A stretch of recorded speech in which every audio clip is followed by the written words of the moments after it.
Gabilugan ng buwan, nang gabing dinala ni Aling Rosita si Myrna, sa albularyo, nalaman nila na nililigawan pala si Myrna ng kapre, natakot ang mag-ina sa nalaman nila. Binigyan ng albularyo si Myrna ng kwintas, na may pendant na gawa mula sa buntot ng pagi, proteksyon daw iyon para layuan si Myrna ng kapre, huwag daw nitong huhuberin ang kwintas upang hindi makalapit sa kanya ang kapre, dahil nais daw ng kapre na kunin si Myrna. Kapwa kinilabutan ang mag-ina sa narinig, kaya simula noon ay hinding-hindi na niya inaalis ang kwintas, natigil ang pagpaparamdam sa kanya at sumaya muli si Myrna. Isang araw, habang nagwawalis si Myrna sa harap ng gate, ay muli niyang nakita si Miguel na nakatayo sa tindahan sa kanto, tila bumibili ito. Napalingon si Miguel sa kanya at napangiti, mabilis na yumuko si Myrna upang makaiwas sa tingin ni Miguel, ay anak ka ng sardinas. Nagulat si Myrna nang may kumalabit sa likod niya, at naihampas niya ang walis, sa mukha ng taong kumalabit sa kanya. Aray te, ika ni Miguel. Ay sorry Miguel. Tarantang hinaplos-haplos ni Myrna ang mukha ni Miguel. Teka, paano ka napunta dyan? Kanina lang nasa kanto ka ah. Nagtatakang tanong ni Myrna. Ha? Mukhang malalim ang iniisip mo Ate Myrna, at hindi mo napansin ang paglapit ko sa'yo, ika ni Miguel. Oo siguro nga, sorry talaga ha, masakit ba? Tanong ni Myrna kay Miguel sabay haplos muli sa pisngi ng binata, namula si Miguel at natigilan. Hoy, okay ka lang ba Miguel? Tanong muli ni Myrna, saglit silang nagkatitigan. Nakatingala ng bahagya si Myrna habang nakatingin sa mga mata ni Miguel, dahil mas matangkad si Miguel sa kanya, kahit na mas matanda siya dito, dahan-daang hinawakan ni Miguel ang kamay ni Myrna na humahaplos sa kanyang pisngi at napangiti kay Myrna. Tila ba, parang may gumapang na kuryente sa katawan ni Myrna nang hawakan ni Miguel ang kanyang kamay at nagsimulang mataranta. Mukhang okay ka naman, sige papasok na ako sa loob. Magsasaing pa kasi ako, mabilis na tumakbo papasok ng bahay si Myrna. Nagtataka namang nakatingin lang si Miguel sa kanya, samantala, mula sa kanto, kitang-kita ni Jenny at Bella ang eksena na ginawa nila Miguel at Myrna. Si Jenny at Bella ay kababata ni Miguel, at parehas patay na patay kay Miguel, galit na galit at selos na selos ang dalawa. Nagtataka sila kung bakit ganon ka-sweet si Miguel sa isang may edad na babae, samantalang malamig ang pakikitungo sa kanila ni Miguel. Isang araw, habang naglalakad si Myrna papunta ng tindahan sa kanto, bigla humarang si Bella at Jenny sa harapan ni Myrna. O Jenny, Bella. Bakit? Nagtatakang tanong ni Myrna. Malandi ka kasi Ate Myrna. Ika ni Jenny. Oo nga. Bakit hindi ka humanap ng kasing edad mo? Paasar na sabi ni Bella kay Myrna. Ano ba ang mga sinasabi nyo? Bakit kayo nagagalit sa akin? Nagtatakang tanong ni Myrna. Bigla hinatak ni Bella ang buhok ni Myrna. Kaya siya natambo sa daan. Aba, sumosobra na kayo ha.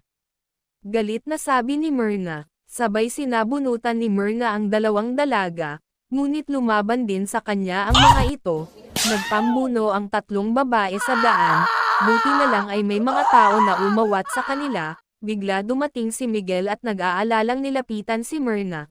Ate Myrna, ayos ka lang ba? Tanong ni Miguel. Oo ayos lang ako, sagot ni Myrna. Bigla binuhat ni Miguel si Myrna at hinatid ito sa bahay. Ipapabarangay ko yang dalawang maldita na yan.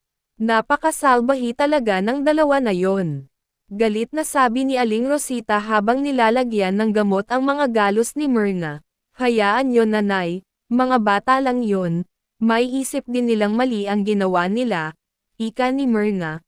Hay nako, anak, may kumakalat kasing chismis na nililigawan ka raw ni Miguel, totoo ba? Tanong ni Aling Rosita. Hindi po nay, gulat na sagot ni Myrna. Anak, wala naman masama kung magiging kayo ni Miguel. Gusto ko nga siya para sa iyo, mabait na binata yang si Miguel, nakangiting sabi ni Aling Rosita. Nay ano ba? Ang layo ng agwat ng edad namin, naiiritang sagot ni Myrna. Pero gusto mo siya di ba? Tanong ni Aling Myrna.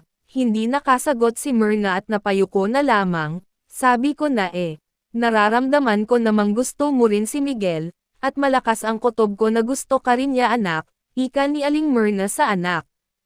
Kinagabihan, bago humiga si Myrna sa kama, naalala niya nang binuhat siya ni Miguel kanina, ramdam niya ang matikas na pangangatawan nito na nagpapainit ng kanyang katawan, ngunit bigla rin niyang naalala ang dalawang maldita na umatake sa kanya, kaya napakunot noo na lamang si Myrna sabay higa sa kama. Malamang si Jenny at Bella ang nagkalat ng chismis na iyon, grabe naman sila, hindi pa nga nagpapaalam manligaw sa akin si Miguel, bulong ni Myrna sa sarili.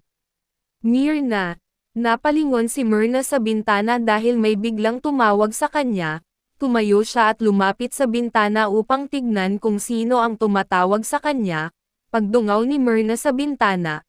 Nanindig ang mga balahibo niya sa katawan at kitang-kita ang takot sa kanyang mukha, nagising mula sa malakas na sigaw na nanggagaling kay Myrna, si Aling Rosita, dali-dali siyang pumunta sa silid ni Myrna, ngunit wala na si Myrna sa kanyang silid, tarantang hinaludad ni Aling Rosita ang buong sulok ng bahay ngunit hindi niya nakita ang anak, kaya kumari pa siya ng takbo upang humingi ng tulong.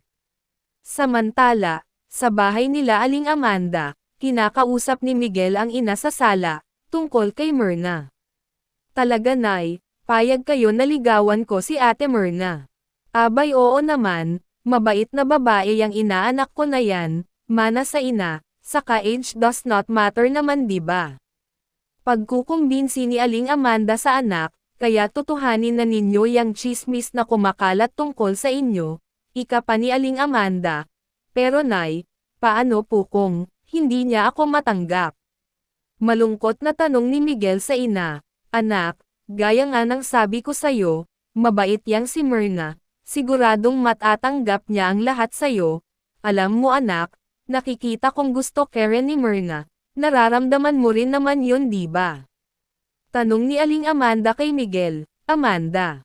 Miguel. Saklolo. Nagulat ang mag-ina sa malakas na kalabog ni Aling Rosita sa kanilang gate. Dali-dali nilang pinapasok si Aling Rosita sa loob, at sinabi nga ni Aling Rosita ang nangyari. Naalarma bigla sila Aling Amanda at Miguel, pero bakit naman siya bigla na lamang nawala? Tanong ni Aling Amanda. Hindi ko rin alam, naiiyak na sagot ni Aling Rosita, nang bigla sumagi sa isip niya ang sinabi ng albularyo sa kanila, at naalala niya na walang suot na kwintas si Myrna, simula nang ihatid ito ni Miguel. Yung kwintas. Yung kwintas. Sigaw ni Aling Rosita. Ano yun kwintas? Tanong ni Aling Amanda. Na kumare baka nalaglag yung kwintas ni Myrna kanina habang nakikipag-away siya. Pero tulungan mo akong hanapin sa daan. Dali. Ika ni Aling Rosita sabay hitek sa kumare niya. Ha? Nasaan ako? Takot at palingalinga sa paligid si Myrna nang magising. Napagtanto niyang nasa gitna siya ng gubat. Sa akin ka na ngayon Myrna. Napatingin si Myrna at nakita ang kapre na dumukot sa kanya. Napasigaw sa takot si Myrna. Gusto niyang tumakbo ngunit hindi siya makakilos sa takot. Ngayon, ikaw at ako ay magiging isa. Ika ng kapre. Akmang dadakme na ng kapre si Myrna subalit buong tapang na umiwas si Myrna at tumakbo palayo. Nagalit ang kapre at hinabol si Myrna. Sa laki at bilis ng kapre ay saglit niya lang nahabol si Myrna. Binuhat niya ito pabalik sa gitna ng gubat. Walang magawa si Myrna kundi ang magsisiga ng tulong.